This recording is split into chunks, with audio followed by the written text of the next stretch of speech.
Ladies and gentlemen, welcome to Panel 8, Invigorating the Innovation Ecosystem, Competing in the 21st Century. Please welcome Lauren Williams of Defense One and our distinguished panelists.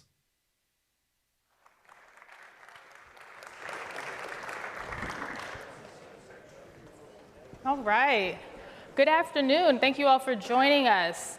I'm going to start this panel by addressing you, the audience, first. We're going to do something different and make this interactive. So please, if you have questions, submit them through the app, and I'm going to take them throughout. Also, we have a polling question. If you could answer which part of the national security industrial base needs the most investment. And we'll get the conversation started and address your answer throughout. So we've heard a lot today about China being the pacing threat for the Defense Department. I'm really interested from each of the panelists, does the current makeup of the industrial base actually, is it sufficient to meet this challenge, both with technological capabilities and workforce? Congressman, I'll start with you. Thank you. Listen, I think the component parts are absolutely there for us to have the capability and capacity necessary to counter the Chinese. But I think the issue is speed. Can we get what is there today in the hands of the warfighter in time for it to have relevance in relation to the threat that we face from China? I think we have to look at ways to do things differently. I think we have to look at how do we encourage those emerging technology companies, those startups, to take what is pretty exciting things that are going on there and get that into a scope that's applicable and usable for the military, do that in a shorter period of time. I think that we can do that. I think we have to, though, think with a sense of urgency. I think we have to do things at the speed of reality. Listen, we understand that Pentagon's a great organization, but there are two speeds, the speed of the Pentagon and the speed of reality. Let's make sure that we're doing things with the speed of reality. And I believe that we can do that.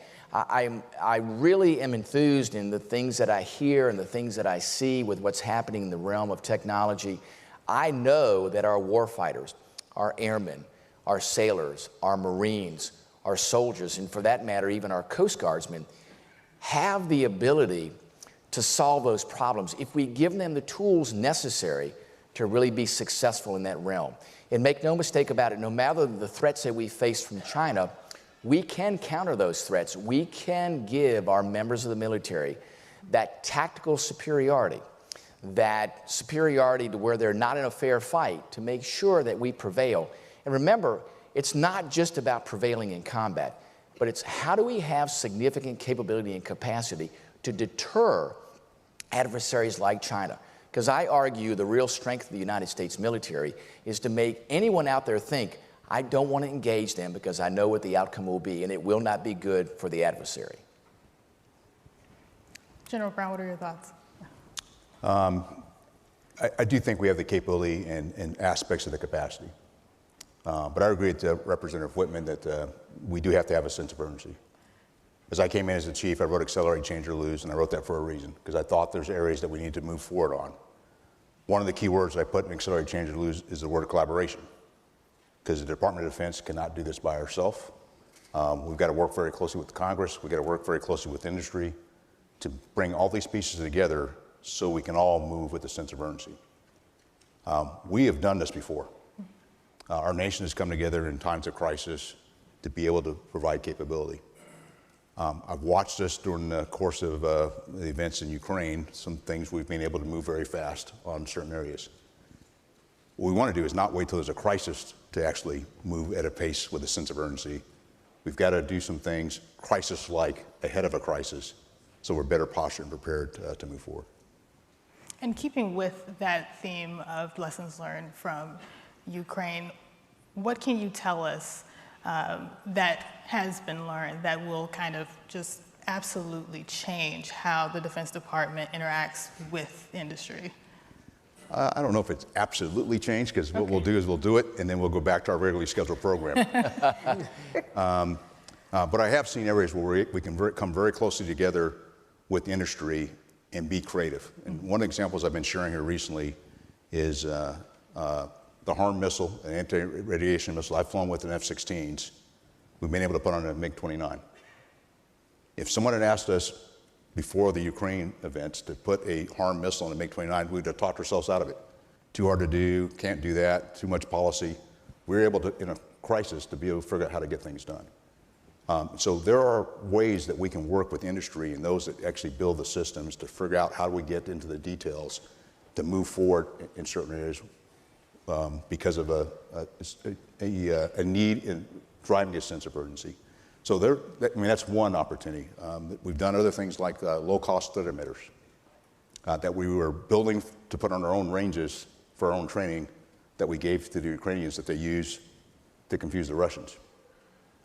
So there's opportunities like that, and a number of opportunities that we were able to do that we've got to continue to work on with our industry partners. Yeah, thanks, Lauren.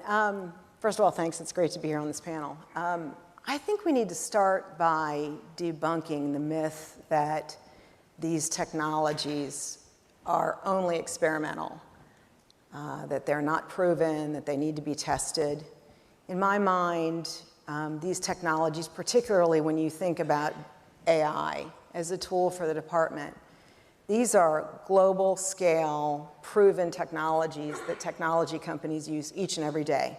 They're just not necessarily applied at scale for the department. And so when I think about things that the department can do to really encourage the innovation ecosystem and the broader defense industrial base to work on these very interesting yet challenging mission use cases for the department, I think there are at least three things, and there are probably many more, that we could be doing.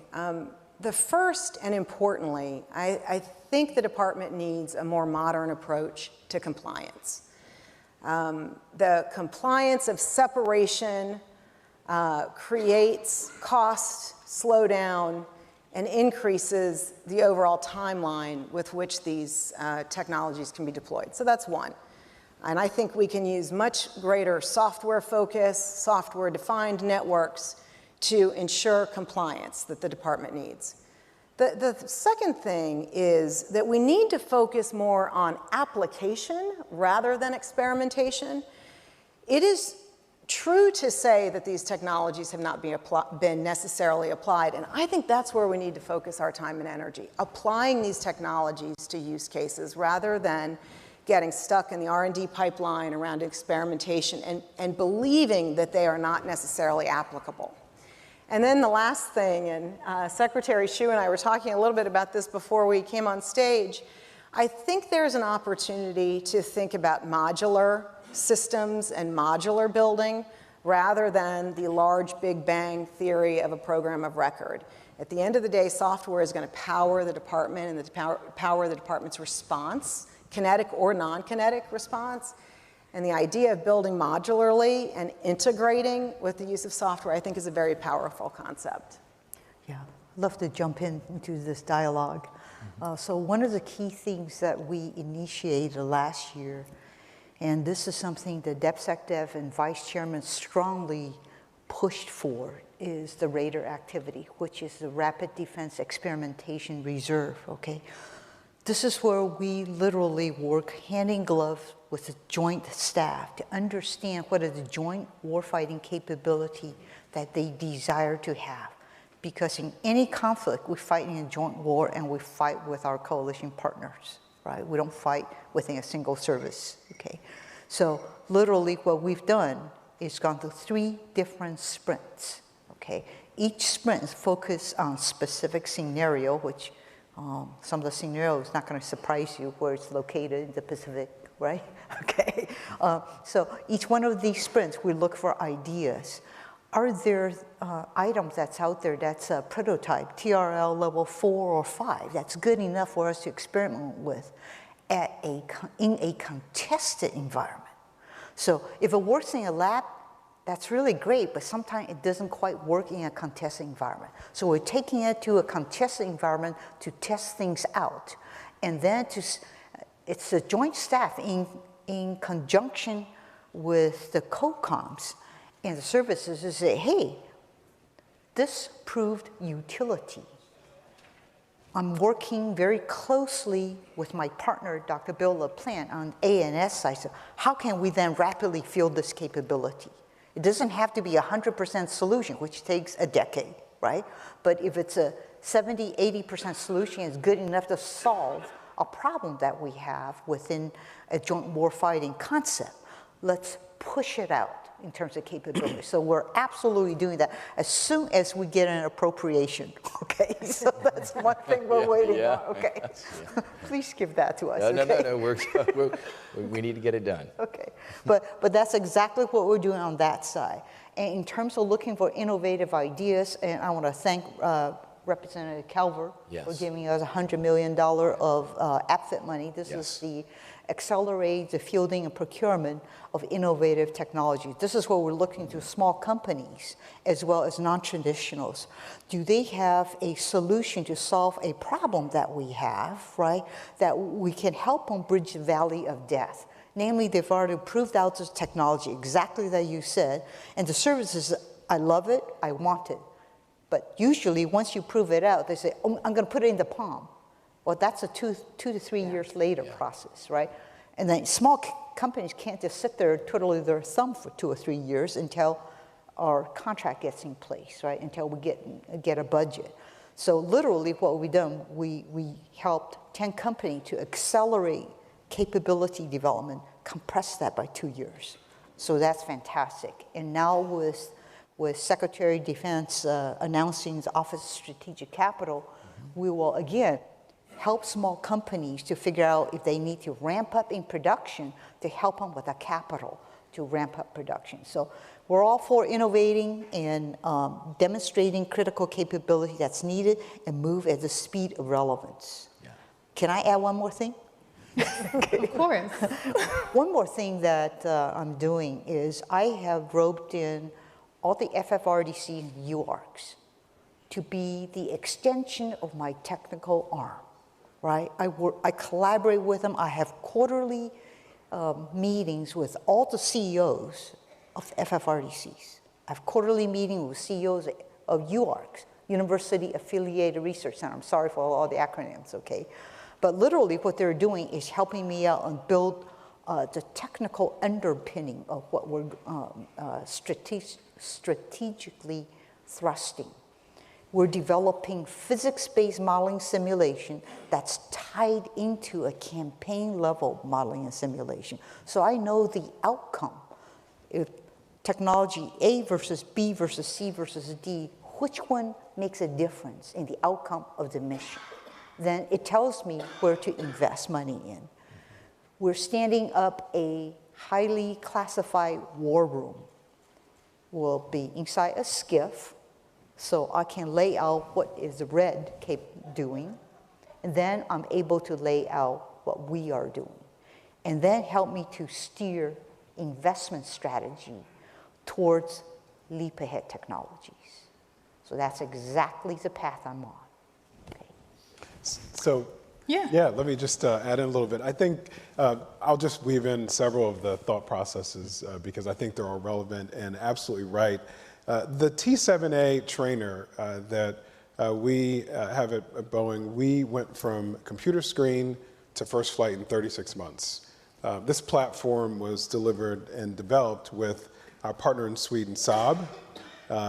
It's another piece of the example. I'm going to just draw a little picture for you. And it was built with using model-based engineering techniques, full-size determinate assembly, and all kinds of other current generation and next generation capabilities that allow us to field capability in an agile way and support a really dynamic environment that we're in. This is just one example. There are many examples very similar to this that we and our partners in industry have delivered recently. We need to do that like 1,000 times. We need to do that over and over and over again across, from seabed to space on many different platforms. And not only does that take us as the defense industrial based companies working well within our own four walls, it requires partnerships. And we've already talked about at this conference the importance of our partners around the world, leveraging that capability and capacity from partners around the world. We have work in Australia in progress and in other parts that we all have to take advantage of. And then the emergent, what I call the emergent defense tech supply chain, being able to work with them, and we have work going on there as well, to be able to ingest capabilities that they're delivering on the commercial side and make dual use work even faster. And there are examples of that as well. So if you think about this whole idea of seeing the partnership ecosystem, both from a company, traditional, emergent, global perspective, and then working at an agile pace to deliver capability at a pace we've never done before, I think the whole system has got to get working toward that objective. And we have examples where we've done it already. We just need to do it more.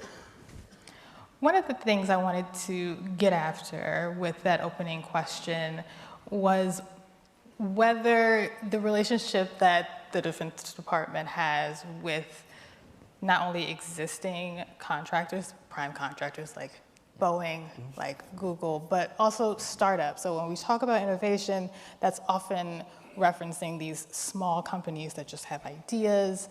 They don't necessarily have the capital to really invest and scale them. So I'm wondering if the current state of that relationship is actually sustainable, and how from each of your respective podiums, how do you get after that? Well, I'll just state, I was in Silicon Valley this past week and met with a number of companies and met with a number of venture capitalists. I do see that there's opportunity to do this. And I do see a coalescing of focus based on current events and the interest in national security. But at the same time, what we've got to do is actually pick some winners and get some of these small companies to a point where we go, they show that we've taken a small company to be able to go execute. And there's been examples of companies that have done things in the commercial, start small and move forward, out over time, like SpaceX and NVIDIA and others that have done this. But we've got to actually look at some of the ones that are doing capabilities today that we're going to need in the future, and how we align and bring them forward. And sometimes it's going to take some nurturing. We just can't use a natural system that they have. We actually got to do, kind of hand walk. It's like hand walking a staff package through the Pentagon to make sure it gets done. We've got to actually do that aspect, to walk it through. And then once we've done that, we build a habit pattern of doing things a little bit differently, and use that as an approach to move forward. Lauren, I think it's fair to say that the speed with which the small incubation companies get to market with something that is commercially relevant and applicable to DoD has been too slow. But I would also say that since the instantiation of DIU-DIUX in 2015, 2016, if you look at the focus of the innovation ecosystem on the aerospace and defense community has been significant, the aerospace and defense market. In fact, recent numbers that were provided to me by my friend Raj Shah would suggest to you that there's been no greater time than right now when the investment community, the VC community, has been investing in the innovation ecosystem in companies that are specifically focused on aerospace and defense. That's huge, and that is to Secretary Shu's point, we need to get that capital working for us. It is fair, however, to say that those companies have not been able to get to a scaled program inside the department. And that, I think, General Brown, is what you were referring to. How do we pick a few and then apply them?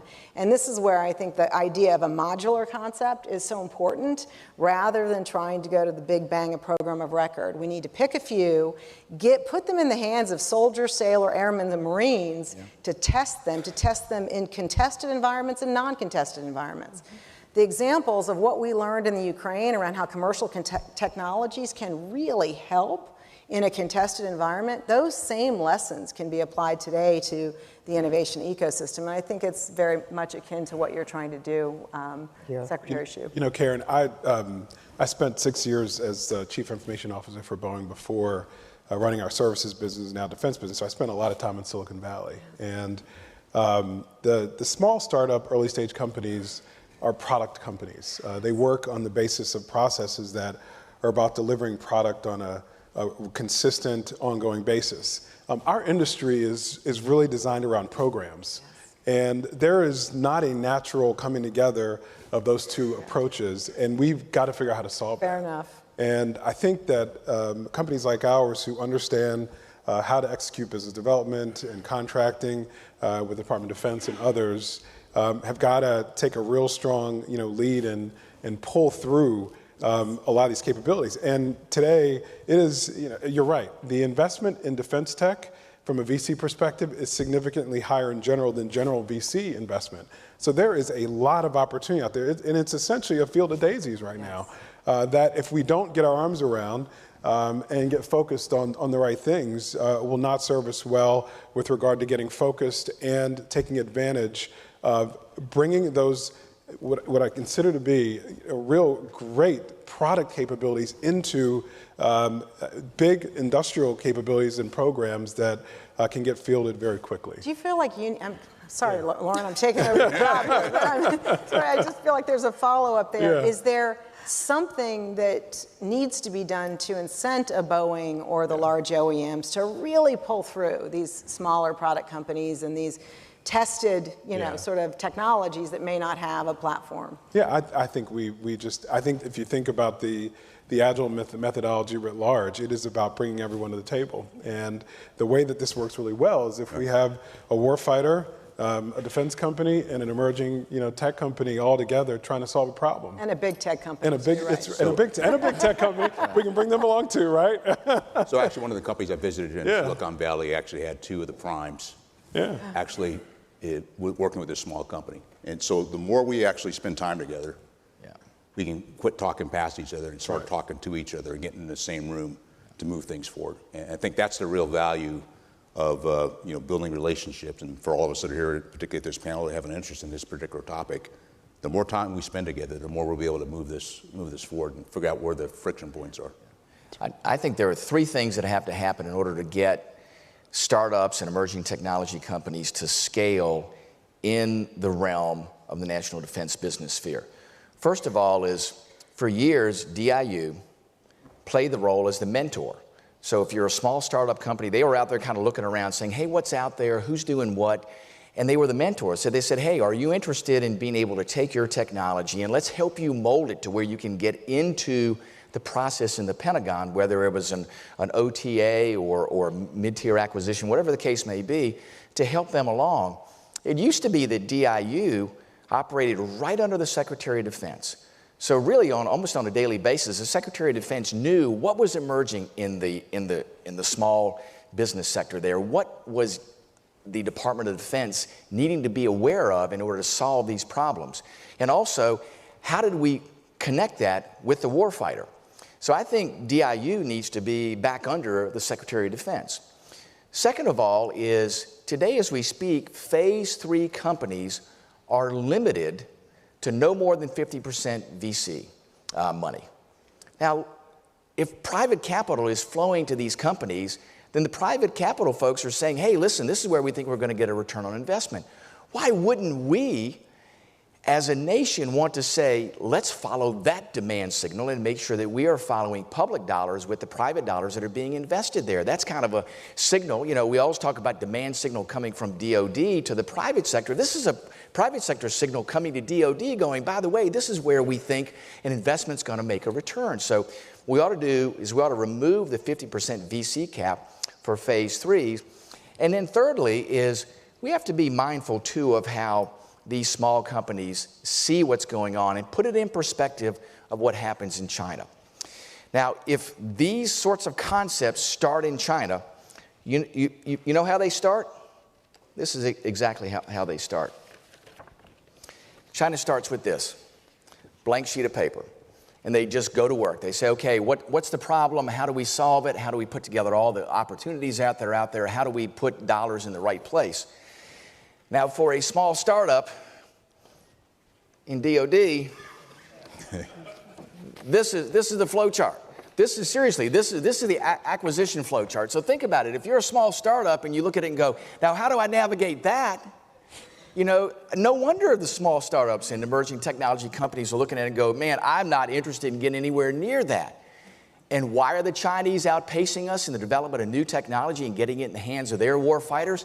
Because they start with this, and we start with this. Now listen, our start is never going to be this, but our start has got to be something that's a whole lot simpler than this. So I will say that in terms of starting out looking at Silicon Valley and other innovative small company, DIU certainly was in the forefront, okay, in the 2015 timeframe.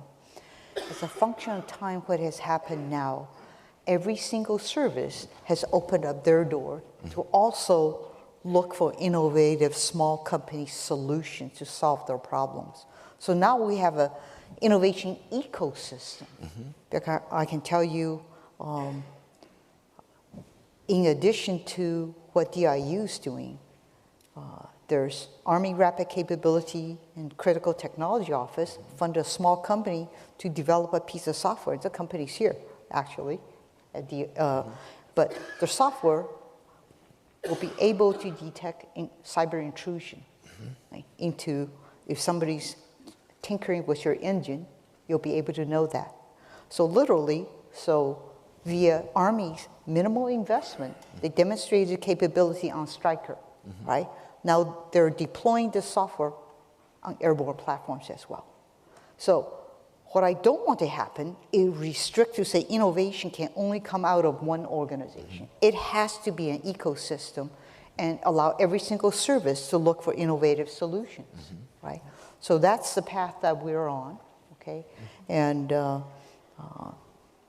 we are enhancing the availability of any of the services to search for solution, as well as the special ops guys who work very closely with small companies to look for solutions.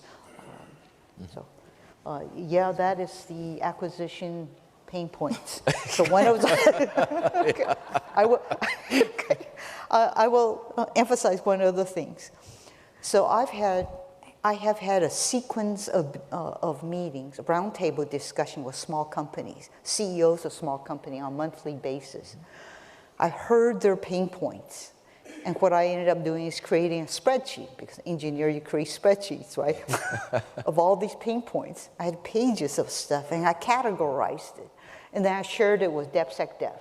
I said, here's the pain points I have heard from small companies in terms of dealing with the DoD. And she said, this is great. Let's go tackle this, right? And then she roped in acquisition sustainment, the CIO, the SAPCO office, the Special Programs Office, CDAO, INS, all the organizations. She said, let's look at how we can collectively tackle this problem, because it isn't one organization that can solve everything. So under DepSecDef's constant pressure on all of us to work these problems, she has monthly meetings with us, by the way, to make sure we're progressing on it. And she literally defined, okay, INS with CIO, your job is to simplify the security aspect of it. Namely, why does it take a year to get a secret clearance, right? Why does it take so long to get a facility clearance? So they're working on that aspect of it, okay? ANS is working on the workforce, innovation workforce. How do we sustain our workforce? And what I'm working on is bridging the valley of death, which ties into what we're doing on strategic capital.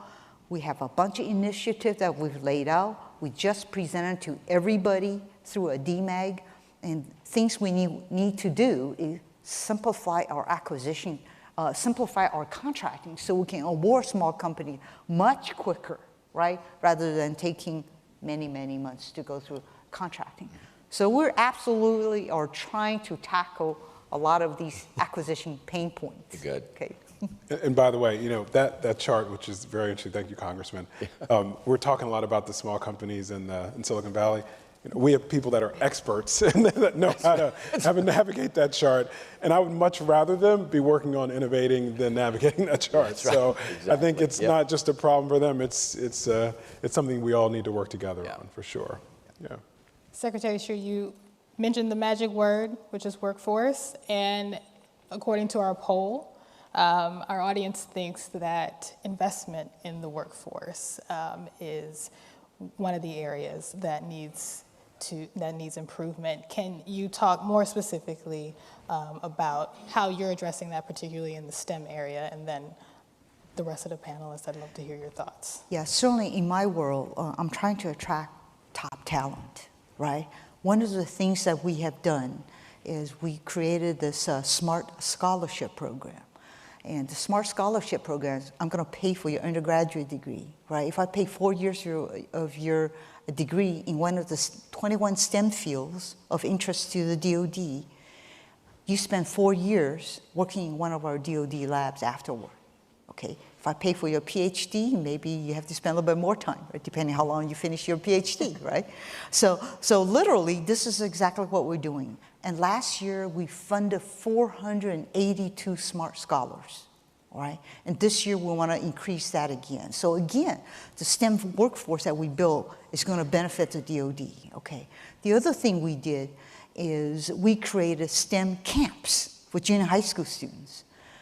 Look, you know, I'm a geek, right? So I would have loved this as a junior high school student, to spend a week in a lab as a camp, right? So we did that for 1,200 junior high school students, 10 STEM camps.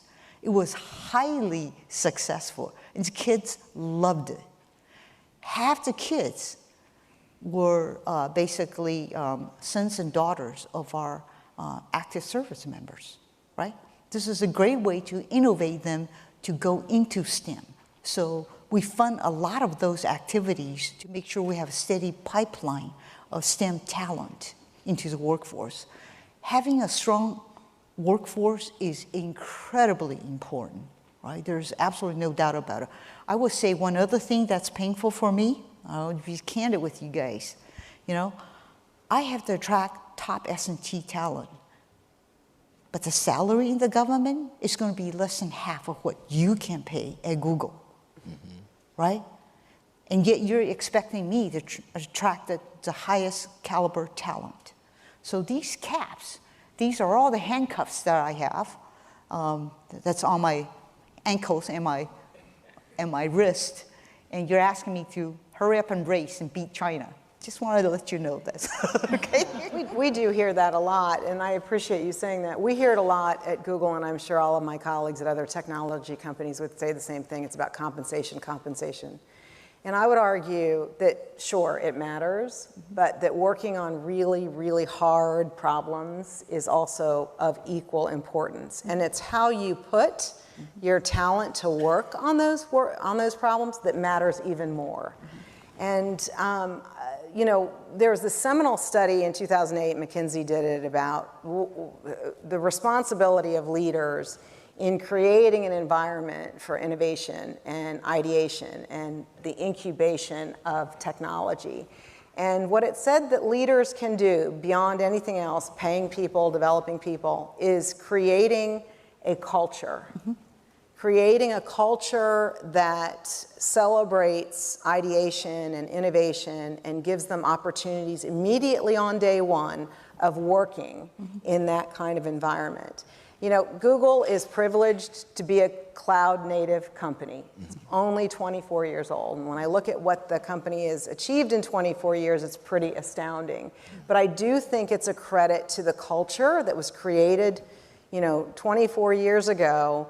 It was about taking risk and trying things rather than about failure. It is about, I should say, it still is this way. It is about this idea of curiosity and not organizational boundaries, being curious, enabling people to work across the entity, across the organization. We have these 20% projects, which are amazing, where any Googler can say they want to work for 20% of their time on some interesting project, and they can immediately be applied to that hard problem. So I think that, yes, roles matter, compensation matters. We are not naive to not believe that. But I think equally as important is the role in leadership and creating the right kind of environment for people to really flourish. And I think too that there's another dimension to this that we ought to be thinking about, and that is the value of practical knowledge in what happens in the military is something that is of great value on the private sector side. And the question is how do you always cross-pollinate that? So how do you encourage folks that have maybe had a military career to at some point go into the private sector? And how do you encourage folks in the private sector to look at it and go, well, maybe I have an opportunity in the military? And I think there are two ways to do that. First of all is to look at within the military and see if there can't be a more formalized exchange program. And there's a little bit of that within professional military education, but I would argue at a higher level to say, why don't we do a time of being able to have a military member do a sabbatical to say, instead of going to school, which sometimes they're allowed to do, is to say, listen, I want to go and spend 2 years working at Google so I can understand what happens in Google, what happens with that mindset, what happens in that culture, and then bring that back to the military to be able to do those things. Another element, too, is for the private sector to say, maybe there are additional things that we ought to do to encourage our employees to become members of the Reserve, of the Air Force Reserve, the Army Reserve, and make sure that there's a formalized program there where the company says, hey, listen, we want to make sure each year our goal is to have X number of our employees sign up and become members of the Reserve. And think about that. The Reserve would be in perfect position to put them into a cybersecurity role, to put them into an intelligence role where they could use even more effectively their experience in the private sector in what they need in the military, and that it's informed on what is happening in the real world. I think if you do more of that, I think there's a great opportunity there that is somewhat unrealized in what can happen in workforce, in looking at how do we do more in a formalized way with an exchange between the military and especially the tech sector. So let me jump right on that one since this has been high on my list. Yes. We do have education with industry, but I've also talked about education with DoD. Mm-hmm. And so I've been able to work very closely with Google to identify 3 people that are going to come work with the Department of the Air Force. But I've given them a bit of criteria. Is that we got to make sure we put them in a meaningful place, mm-hmm. so they don't crush their spirit. You know, they have to work that chart you showed. But short periods of time where they can come in, learn a bit more about DoD. And the key part, if we bring them in young enough, they build a relationship with some of our young officers and NCOs, and they continue to grow up, and they'll be us one day. And they're able to help break the culture. So that's one aspect that we're trying to get done, and we're looking to broaden that with other companies as well. The other thing I'm also looking at is when we do send our talent to education with industry, how we bring them back into the force. Yeah.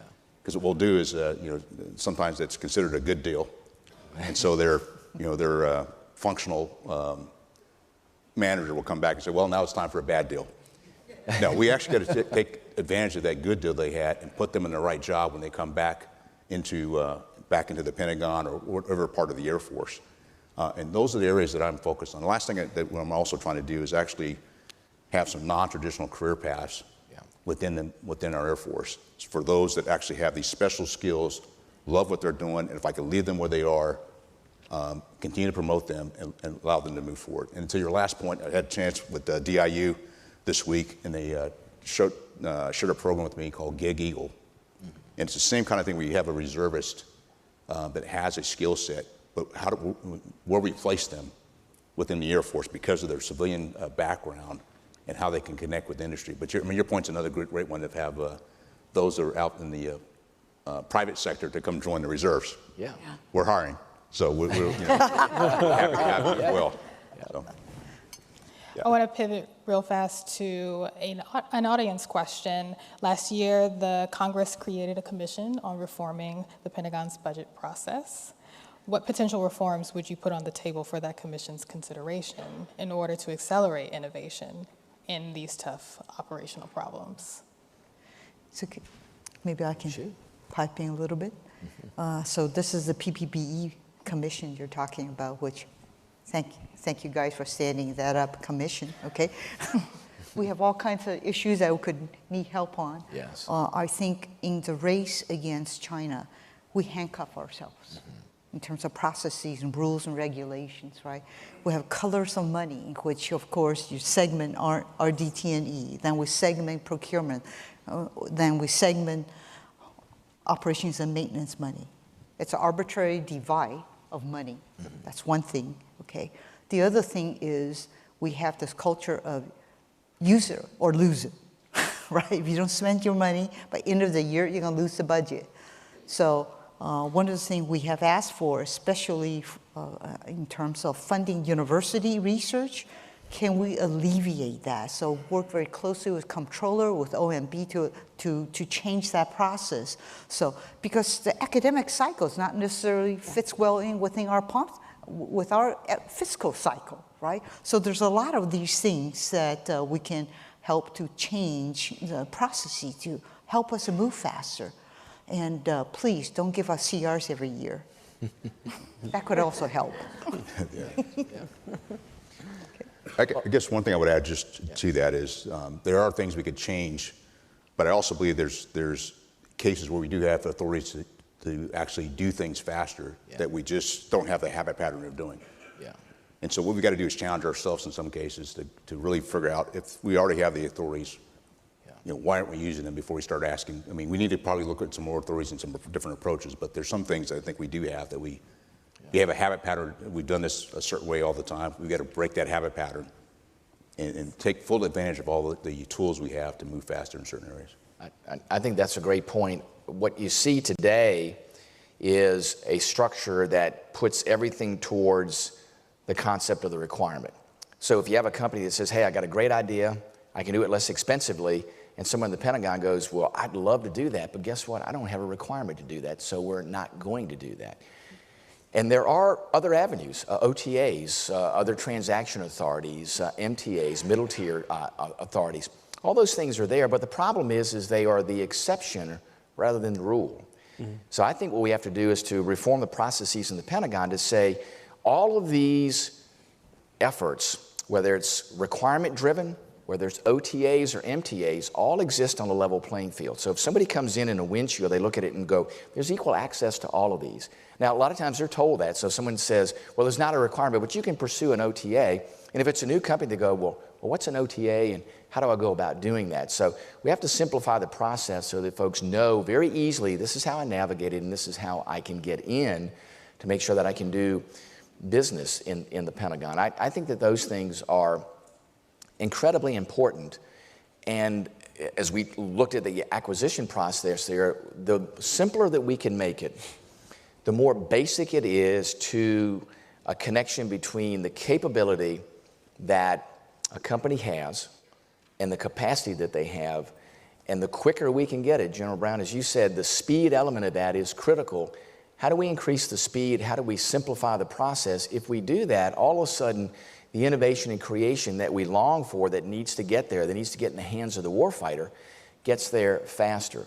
And the closing element of that, too, is that as we bring those companies in, and it's been mentioned here before, but I don't think it can be overemphasized, and that is, as we're developing this technology, it needs to be a ground-up development. So it's great to have the Joint Chiefs and others look at this and go, yeah, that would be a great opportunity for that technology to be applied. But it has to start with that Marine Lance Corporal, with that Army Private, with that third-class airman, with that third-class seaman, and work from there on up. Because let me tell you, those individuals are incredibly talented, incredibly insightful, and they know what will work. And they see it each and every day, and what we learn from them is invaluable. If we have a system that's from the bottom up and assures that what comes from there is what guides our technology, and we make it simpler for those companies that say, we got a great idea, have them start with folks there at the ground level, and then have a quick and easy pathway for them to get there, we can do things at the speed of relevance, at the speed of reality. And Congressman, I think we have a great example of a place we could start. Obviously, necessity is born out of crisis, oftentimes, and with the war in Ukraine. Yes. Many commercial companies, as well as commercial companies from within the defense industrial base, as well as defense itself, brought great technologies to bear in Ukraine for the Ukrainian people. Google brought its network, to help secure networks across Ukraine. We brought Google Maps to help make sure we could help the humanitarian crisis in the Ukraine.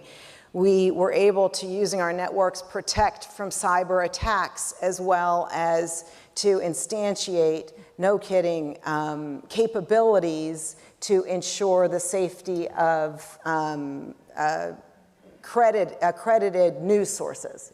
So these are, and I know that there are many other companies that are in this audience today that also did great things. Anduril, I know, did some wonderful things around drone technology in Ukraine. And I think this is a great example of where, out of this crisis, we were able to bring commercial technologies and apply them, and the soldier, sailor, airman, marine on the ground, to your point, used them, and they worked. And so now how do we learn from that?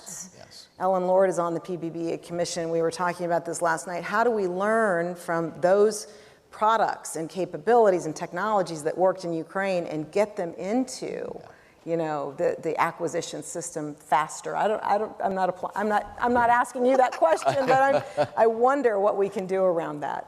Hey, Karen, I think your example is a good one, and at the risk of talking myself into a partnership with Google on the stage. I'm all in. If you think about what you just described and the capabilities that you all delivered to support Ukraine, many of the defense industrial-based companies delivered capabilities as well that we won't talk about on the stage. But you know, if you're the right hand, I'm in the left hand. I'm not sure the right hand knew what all the left hand was doing.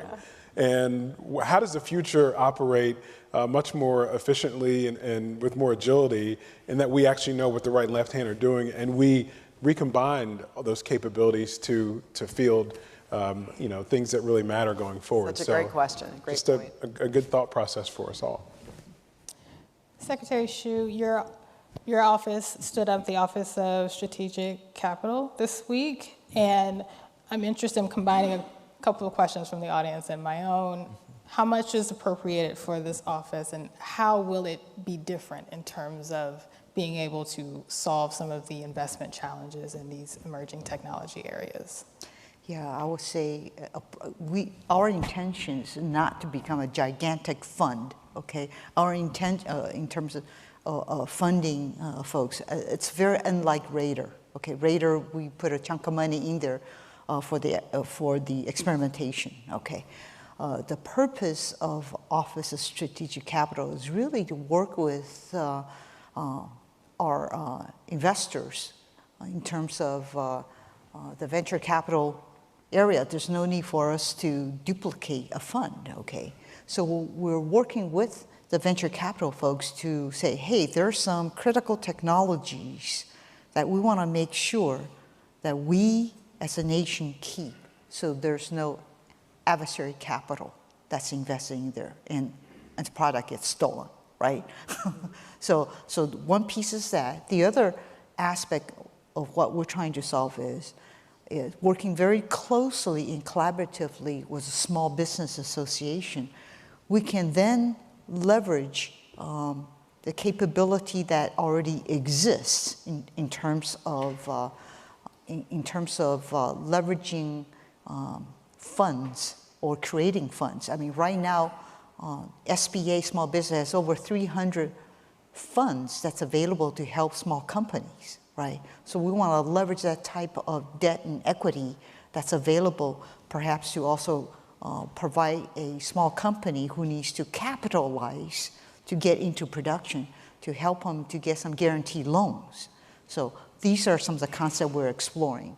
But the fund that we're asking for is for manpower to stand up the office. So it's a very small chunk of money to stand up this office. Okay. Can you say how much? No, because it's not not in the budget yet. That's right. So I can't tell you. General Brown, I'm interested in any initial thoughts you have on how the Air Force might work with this office. I know the Air Force has FWorks where a lot of those investments take place, but since this is new, what are your kind of off the cuff? Well, I see it as an opportunity. And, you know, it was just announced, so it's not, you know, I've only read some of the press reports, haven't had a brief associated with it, but some very nascent understanding of what the opportunity may be. But the key point there is having capital to support these small companies and grow beyond, you know, the SBIRs that we already do. I'd also take up on what Rep. Whitman said, you know, if VC's putting money against it, don't put a cap against it. Yeah. And so look at opportunities of how we, you know, make sure that these small companies don't have to wait the typical 2 years to get into something, particularly have a capability we are highly interested in. Because it's not only the small company, but it's also to figure out how best to help it scale, particularly, you know, as we're going to bring it into the Air Force or within the department. Because that's another piece of this puzzle that we don't often talk about. Great technology, great idea, are we going to be able to scale it? And that's another aspect. And I think this is where thinking through this is one area. The last thing I'd hit on is, because as I was in Silicon Valley, and this was announced, some of the people I were talking to said, don't only focus on the software side of this, we need to focus on some of the hardware, particularly as you think about semiconductors and AI. I learned a lot this past week on semiconductors and artificial intelligence, more so than I had in the past. And we've really got to think about all the things we need to do to bring the capability forward. And there are small companies doing this, but there's also large companies that are doing this as well. But I'd build up on what Ted said. Left and the right hand, left and right foot, we all need to know what everybody's doing. And that's the challenge, whether it's between companies or levels of classification as well. And that's another challenge we have that we've got to work through as well. And I think the Office of Strategic Capital needs to be complementary to the Defense Innovation Unit. Mm-hmm. So, and AppFit, I think, had a good first start. I think the $100 million that was there was a good first start. The question is how do we make sure as we are allocating dollars there that we indeed get the dollars to the amount that makes sure that these companies can take that leap to scalability. And listen, I understand with the $100 million and split amongst 10 companies, as I've talked to them, some of them have said, hey, listen, we could maybe get there a little bit faster if we had some more. So from our standpoint, what we have to look at is how do we enable AppFit? How do we make sure, too, that we elevate the function of DIU? How do we make sure, too, that the Office of Strategic Capital is working as a complement in that? Because there are kind of all these moving parts out there. You have AppFit, DIU, and Office of Strategic Capital. So let's make sure that they're not conflicting with each other or not taking away from one effort to another. I look at them as complementary efforts, but we have to be very careful to make sure that they don't take away from other efforts, because if they do, that duplication is really going to make things difficult. Yeah, certainly not the intention to duplicate at all. Yeah. Yes, right? yes, It's really to help the small companies in looking at multiple avenues that we have in terms of helping out small companies to scale up, get into production, right? And in that same vein, I'm interested in the industry perspective there on how important this venture capital investment is in actually scaling these capabilities. I mean, from my perspective, seeding the innovation economy is good for everyone, and that is one of the, I think, strategic differentiators that we have as a country and as allies, is that we have diversity to leverage. And if you don't seed the diversity, you don't get the value out of it. Now, the trick is seeding it and then finding the pathway to get to scale. And I do think that figuring out how we get the whole ecosystem working together, how we get these cogs in line with one another is where success will come out. And we are all obviously really keen to be a part of that. We won't be able to do everything ourselves. We're a 100 and some odd euro company. We do a lot of amazing things really, really well. But we also know there's a lot of things out there that we can do better, and we can partner up with other players to do so. So we look forward to working with it all. I think Ted said it well. The only thing I would add to it is I think it should give us a lot of hope that so many young entrepreneurs want to work in this space, in aerospace and defense. They are mission-driven, purpose-focused. And I think seeding, the innovation economy, as Ted said, I think it will really rally even more young entrepreneurs to this space. Absolutely. Yeah. And we'll do a quick wrap up. So, what do you expect to see? We have the pacing threat that's China. We have the ongoing war in Ukraine. We're talking about innovation. So what can we expect to see in terms of new emerging technologies, capabilities, partnerships, technology exchanges in the coming year? And you can just go down. I'll start with you, General Brown. Well, I'm not sure I'm going to be able to tell you what technology. I'll tell you what problems I have to solve. There you go. And that's really what I'm focused on as an operator and as a service chief, is to provide operational problems so those that are working in technology can help us solve those problems. And this is why the collaboration is so important, for us to spend time together to share the problem and then turn to our partners in industry, no matter how big or how small the company is, and then allow them to help us solve those problems. Yeah, I think we're focused on some of the really big items we've talked about, things like advanced autonomy, next generation, really important materials, artificial intelligence, great software needed in everything, and fixing the supply chain on the hardware side. I think all those capabilities will create the building blocks for the next generation of capabilities that even this emergent innovation economy in the defense tech world will be able to leverage. And I think that the entire ecosystem is really important to all of us. Well, two things. First of all, it sounds like I'm walking out of here with a strategic partnership agreement with Boeing. So we'll do that. The second thing, and more importantly, obviously, is I think using AI to really power the digital transformation of the department. And that's where we are, wholly focused. I want to add one more thing that I forgot to mention a little bit earlier. We are partnering with our allies and international partners. I see Australia sitting in the front as one of outstanding partnership we have with Australia. We created a classified construct in which we can share information.